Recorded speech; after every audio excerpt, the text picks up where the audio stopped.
The reaction to the loss may not be immediate, but rarely occurs after the first 2 or 3 months.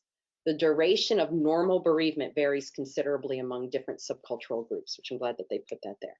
So here they are trying to find a timeline, although there was no timeline that was indicated in the major depressive disorder diagnosis, right? Long V code, but I want you to take a look at this because it changes over time. So what's the problem with the DSM-3? Well, it doesn't address the normal length of time or context of symptoms.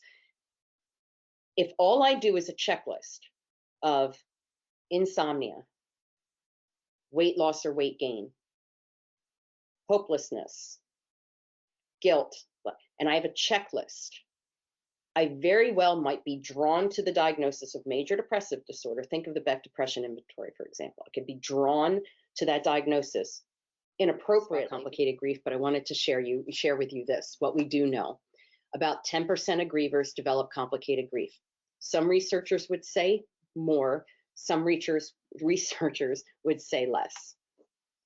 But we do know it's reliably found cross-culturally. This isn't just a United States kind of thing. We have seen it in Japanese cultures, Middle Eastern cultures, African cultures, European cultures.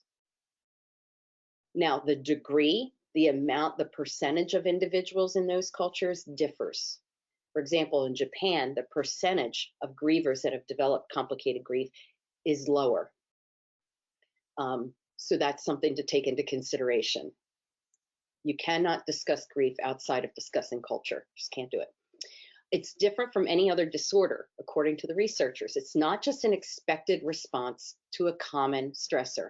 That is why it's not an adjustment disorder. It's not a response. Differences, how things present themselves differently, timing and such. I have included that in here because it's in the actual diagnostic criteria, but it's important for us. I don't know how many of you guys work with kids or teenagers, but it's important for us to be aware that there are developmental differences.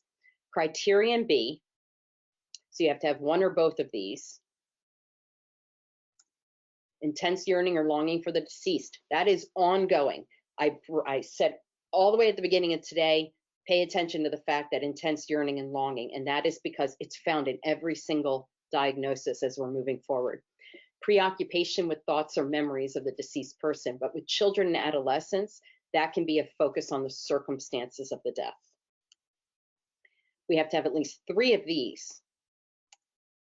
Identity disruption, specifically, I feel like part of me has died since the death. Marked sense of disbelief about the death, that's that overlapping aspects of uncomplicated grief and major depressive disorder, sadness, rumination, insomnia, poor appetite, weight loss, those are similar.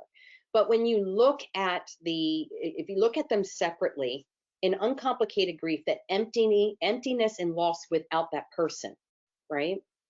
The depressed mood declines over time.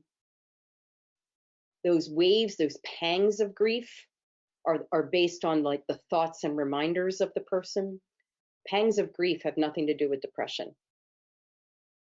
Could it lead to it? Yeah, but that's not what I'm talking about here. I'm saying that those pangs of grief are unique.